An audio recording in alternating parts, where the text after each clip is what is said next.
En ces heures dramatiques, nous recevons énormément de questions par notre site, par notre Facebook, et ça tourne toujours autour de deux questions en fait. Comment est-ce possible que des choses pareilles se produisent et comment les arrêter, comment empêcher que ça recommence? Un étudiant français d'origine marocaine, Amine, m'écrit « Pas d'excuses ou justification à la barbarie, mais prenons conscience que les monstres ne naissent pas, ils se fabriquent. Sur nos territoires, en France, en Belgique, ils se fabriquent dans le rejet, l'exclusion, l'humiliation, l'exploitation et l'abandon face au discours des extrémistes et fanatiques de tous bords. Ailleurs, dit-il, ils se fabriquent dans le carnage, la destruction, le désespoir et sous les bombes de sanguinaires de tous bords. » Et il conclut « L'humanité est une et est indivisible.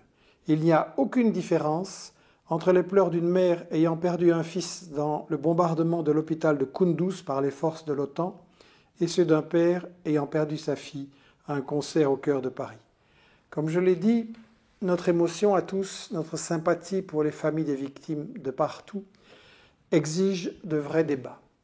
Et je tiens à dire clairement, au-delà des faits, il nous faut les causes, et je tiens à dire, j'accuse M. Fabius, Hollande, Valls, d'être responsables de ce qui est arrivé à Paris, pour la raison bien simple que Fabius a déclaré « Al-Nosra », c'est-à-dire Al-Qaïda en Syrie, fait du bon boulot, reconnaissant l'alliance de fait de la France avec les terroristes en Syrie, et avant on avait eu le cas en Libye et dans d'autres pays. J'accuse les relations avec les régimes de l'Arabie Saoudite et du Qatar qui ont répandu cet endoctrinement, cette intoxication de quelque chose qui se prétend islamiste mais qui n'a rien à voir avec l'islam, qui est une falsification de l'islam. Et je ne suis pas le seul à accuser, puisque M. Alain Chouet, qui était responsable de la DGSC, donc la Direction Générale de la Sécurité Extérieure, M. Alain Chouet a déclaré, je cite, « Au Moyen-Orient, au Sahel, en Somalie, au Nigeria, nous, la France, sommes alliés avec ceux qui sponsorisent depuis 30 ans le phénomène terroriste, alliés avec ceux qui sponsorisent le terrorisme. » Et il continue, « On s'épuise à s'attaquer aux exécutants, c'est-à-dire aux effets du wahhabisme, mais pas à ses causes, et on n'y arrivera pas à arrêter les attentats comme ça, dit-il, à moins de mettre un flic derrière chaque citoyen. » J'accuse l'alliance avec l'Arabie Saoudite et le Qatar. J'accuse l'alliance avec la Turquie, qui a laissé passer des milliers, des dizaines de milliers d'euro-djihadistes sur son sol pour aller commettre en Syrie les mêmes atrocités qu'on voit maintenant à Paris. J'accuse la Turquie d'aider à écouler les stocks de pétrole de Daesh et à financer ce mouvement terroriste. Et je ne suis pas le seul. Madame Ibaskova, qui est ambassadrice de l'Union européenne en Irak, a déclaré à la Commission des Affaires étrangères du Parlement européen, je cite, « Malheureusement, des États membres de l'Union européenne achètent ce pétrole. Je ne peux pas donner plus de détails. » J'accuse cette alliance avec la Turquie de faire le jeu du terrorisme. Et d'une façon générale, j'accuse les États-Unis d'avoir utilisé le terrorisme partout où cela les servait, partout où ils n'osaient pas engager eux-mêmes leurs troupes au sol. Ça a commencé avec l'opération Ben Laden en Afghanistan, ça s'est continué en Yougoslavie, Bosnie-Kosovo, dans le Caucase, et puis l'Irak, et puis la Libye, et puis la Syrie, et il y a encore une série d'autres pays. Les États-Unis, à certains moments, combattent le terrorisme, et à d'autres l'utilisent quand ça les arrange. Et bien entendu, on va me dire, oui, mais comment expliquez-vous que s'ils ont financé le terrorisme, maintenant, ces terroristes viennent frapper au cœur même de la France, sur le sol européen? Il ne faut pas voir ça comme un complot où la CIA organise tout de A à Z et contrôle tout infailliblement. Oui, ils l'ont organisé, mais ce n'est pas un complot. C'est une alliance avec des forces qui existent et qui ont leur propre agenda. Et de même que Ben Laden a travaillé pour les États-Unis et puis s'est retourné contre les États-Unis, maintenant on a Al-Qaïda en Syrie et Daesh et tous ces mouvements terroristes qui ont travaillé pour les États-Unis, mais ils ont leur agenda à eux et maintenant ils se retournent parce que l'alliance ne tient plus. J'accuse d'une façon générale les États-Unis d'avoir montré l'exemple de la violence, d'avoir mené des guerres tout le temps depuis 25 ou 30 ans et d'avoir montré à tous les peuples que les problèmes, on veut les résoudre par la violence. Je rappelle que la charte de l'ONU prévoit que tous les conflits doivent être négociés. On n'a pas le droit de faire la guerre. C'est strictement interdit par la charte de l'ONU depuis 1945.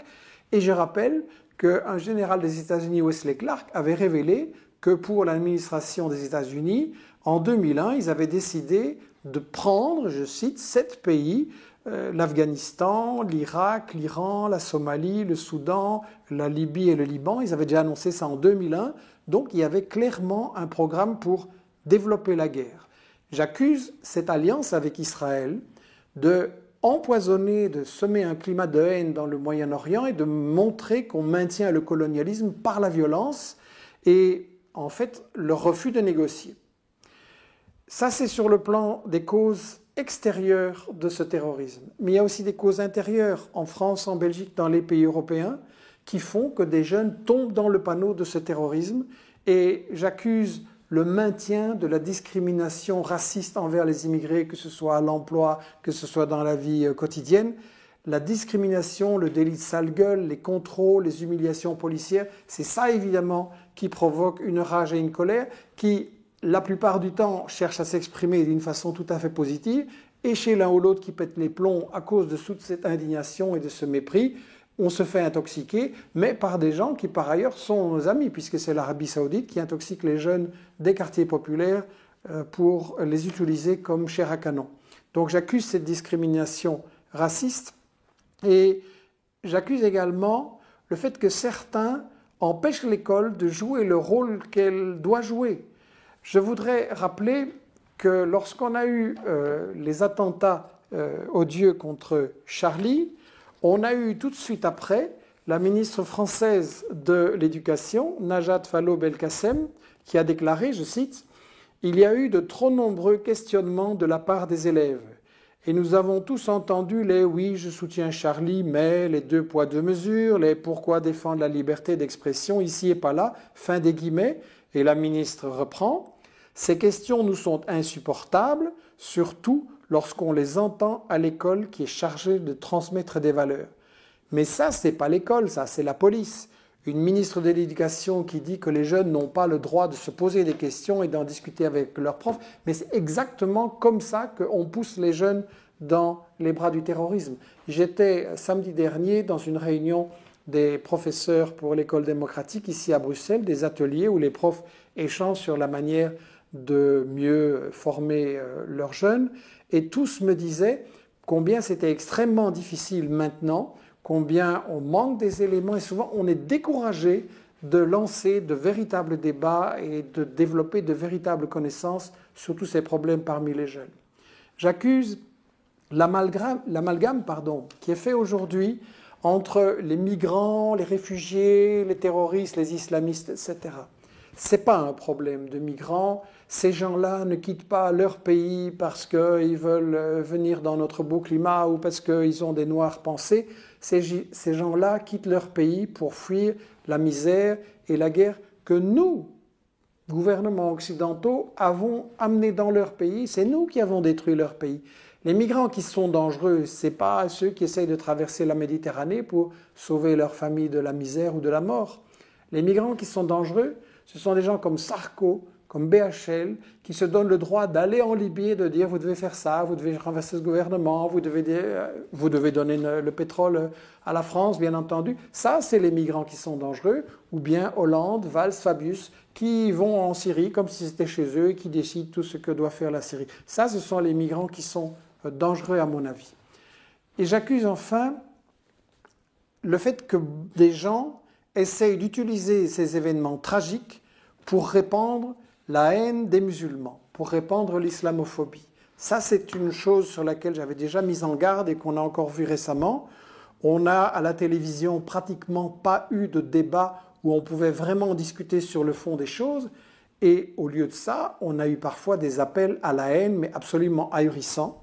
Sur la télévision belge dimanche dernier, on a eu un certain Moniquet, il l'a dit lui-même d'ailleurs, c'est quelqu'un qui a travaillé pour les services secrets français et israéliens, c'est quelqu'un d'extrême droite, Et il nous a dit... Vérifiant du monde arabe. Il n'y a pas de démocratie dans le monde arabe, il n'y a pas une université valable dans le monde arabe, il y a peu de création artistique dans le monde arabe, il n'y a pas de création scientifique dans le monde arabe. Alors je sais, on va me dire au 7e siècle, oui, on est au 21e siècle. Ça, c'est complètement faussé le problème. Ce n'est pas un problème d'arabes ou musulmans ou chrétiens. Bush se réclamait du christianisme, il a fait les erreurs qu'on a vues en Irak et ailleurs. On ne va pas jeter tous les chrétiens en enfer, si j'ose dire, parce que Bush a fait ça. C'est la même chose. Ce qui se passe là n'a rien à voir avec la religion en islam. Et je voudrais faire remarquer deux choses. Chaque fois qu'il y a eu, dans le monde arabe ou musulman, des dirigeants qui étaient des démocrates, ou qui n'étaient pas des démocrates, mais qui en tout cas étaient des laïcs et voulaient moderniser leur pays. Qu'est-ce que l'Occident a fait? Il les a assassinés, il les a renversés.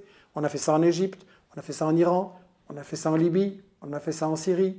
Donc, il y a quand même une hypocrisie fondamentale. Vous vous plaignez que le monde arabe et musulman n'est pas démocratique, mais chaque fois qu'il y a un démocrate, vous le renversez pour que les multinationales puissent contrôler le pétrole et voler les peuples locaux, ce qui évidemment est très démocratique. Donc, on est dans l'hypocrisie. Et alors on en profite pour répandre un discours de panique et de peur vis-à-vis des musulmans qui sont dangereux. Et évidemment, comme ça, on ne va faire que jeter de l'huile sur le feu.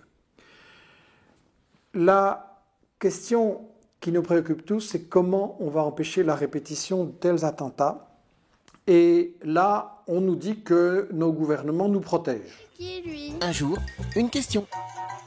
C'est quoi le terrorisme ? Il est difficile de lutter contre le terrorisme, car ses partisans se cachent et disposent de moyens sophistiqués pour agir. Mais la plupart des pays font tout pour protéger leurs citoyens. La France dispose par exemple du plan Vigipirate. Un ensemble de mesures basées sur la vigilance qui ont déjà permis de déjouer plusieurs attentats. En réalité, nos gouvernements ne nous protègent pas. Je pense que c'est eux qui ont créé le risque de ces attentats à Paris et ailleurs, et je ne suis pas le seul à le dire. Alain Chouet, dont j'ai parlé, donc un ex-dirigeant de la Direction générale de la sécurité extérieure, a dénoncé l'attitude de la France sur la question de la prévention du terrorisme. Je cite : « Les services de sécurité syriens ont épargné à la France à plusieurs reprises de terribles catastrophes que des terroristes d'origine arabe s'apprêtaient à provoquer. Seuls les renseignements fournis par les services syriens nous ont permis de les déjouer et de sauver des vies innocentes. » Et il donne un exemple. « Nous avons obtenu, grâce à la coopération avec la Syrie, de précieux renseignements qui nous ont conduits à déjouer en 2008 un plan terroriste qui aurait fait des milliers de morts dans le métro de Paris.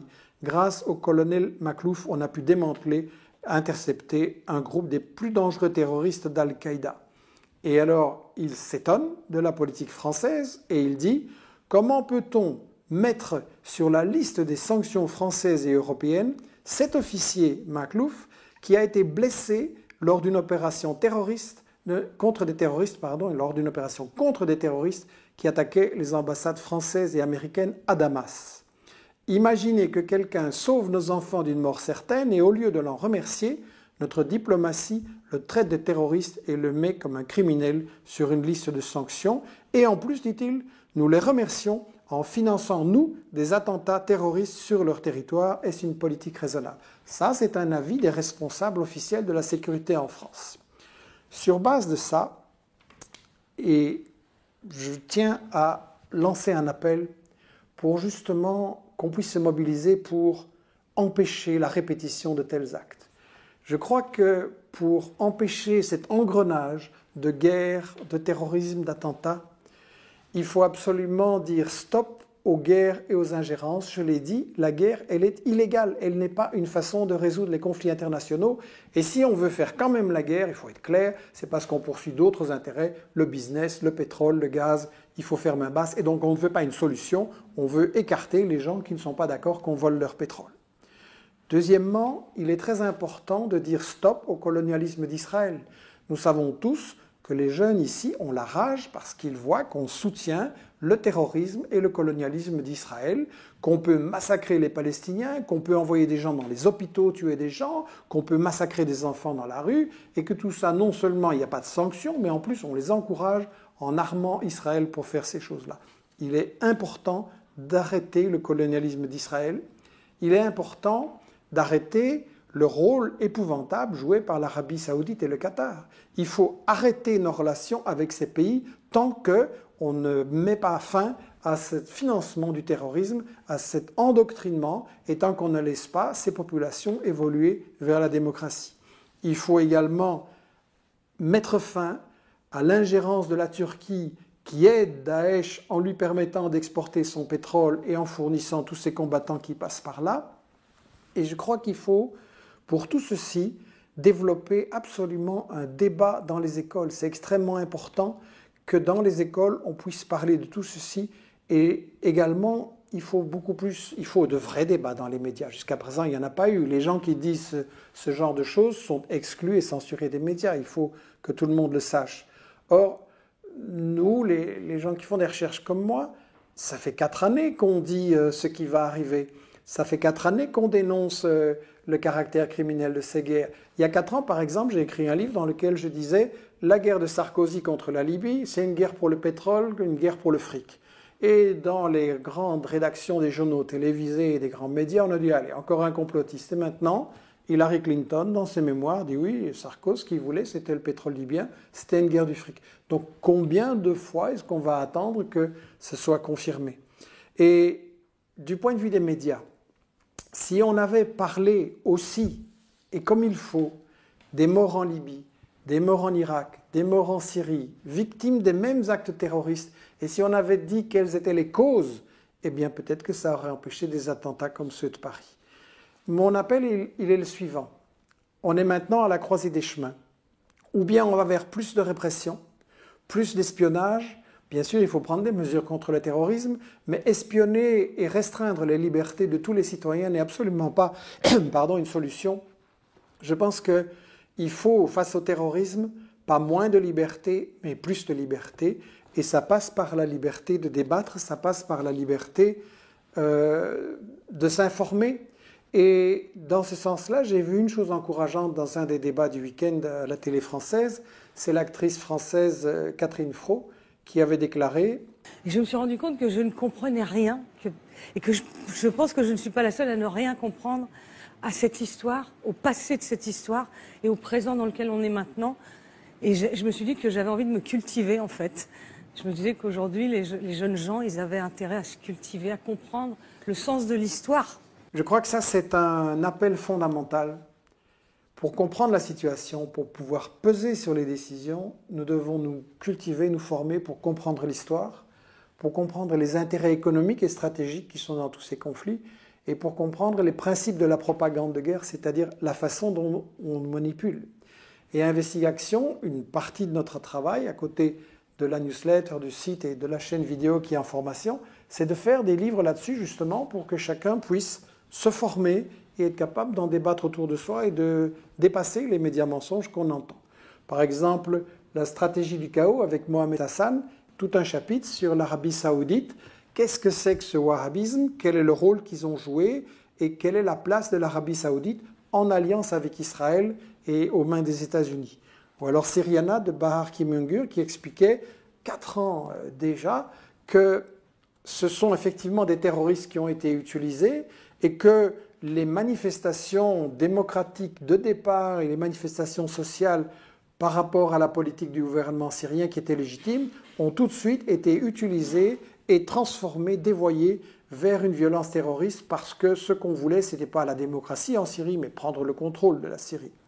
Dans Libye, autant et médias mensonges, j'avais un manuel de contre-propagande, j'avais analysé les véritables raisons de la guerre contre la Syrie et expliqué que, contre la Libye, excusez-moi, et expliqué que les Libyens n'étaient pas du tout libérés, mais allaient plonger en enfer comme en Irak.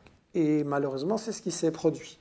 Dans Jihad Made in USA, Grégoire Lalieu, aussi avec Mohamed Hassan, explique ce qui s'est passé vraiment en Syrie et en Égypte, explique aussi qu'il n'y a pas un islamisme, un concept vague et fourre-tout, qu'en réalité, il y a plusieurs courants très contradictoires. Vous avez des islamistes qui sont aux mains des États-Unis, vous en avez qui les combattent, donc il faut analyser ça de façon beaucoup plus fine et précise.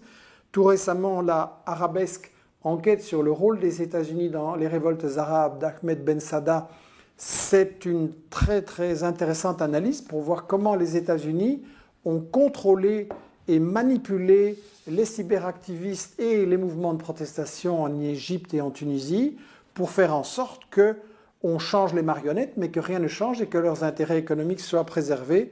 Et donc, dans Je suis ou je ne suis pas Charlie, j'avais étudié le phénomène de l'islamophobie, les problèmes de l'immigration et décrit la complicité permanente depuis 30 ans entre les États-Unis et le terrorisme, l'utilisation en fait du terrorisme par les États-Unis. Et je voudrais dire que mes sources dans ce livre sont uniquement des sources qui proviennent des États-Unis, bien entendu. Pour conclure mon appel, nous sommes à la croisée des chemins. Le monde est en train de changer très vite, très brutalement. Ça peut tourner dans le sens de encore plus de danger, encore plus de guerre, et c'est ce que certains voudraient en utilisant les attentats de Paris comme prétexte pour aller envahir la Syrie et recoloniser l'ensemble du Moyen-Orient. Et après, on s'attaquera au Hezbollah, au Hamas, à la résistance palestinienne, à tout le monde en fait qui ne se met pas à genoux. Ça peut aller dans ce sens-là, plus de guerre et donc plus d'attentats et plus de terrorisme, ou ça peut aller dans le sens de, au contraire, on commence à prendre conscience que ça ne peut pas continuer, qu'on doit échapper à cette spirale et à cet engrenage, qu'on doit rétablir la fraternité et le dialogue, quelle que soit la religion, quelles que soient les origines, quelles que soient les cultures, qu'on doit essayer de se comprendre et qu'on doit essayer ensemble de comprendre comment on peut mettre fin à la guerre, mettre fin aux attentats, comment on peut aller vers une période qui sera marquée par la paix, par la justice, par le progrès. Et ça, pour moi, la lutte pour la paix, ça passe par la lutte pour une information correcte. Je vous remercie.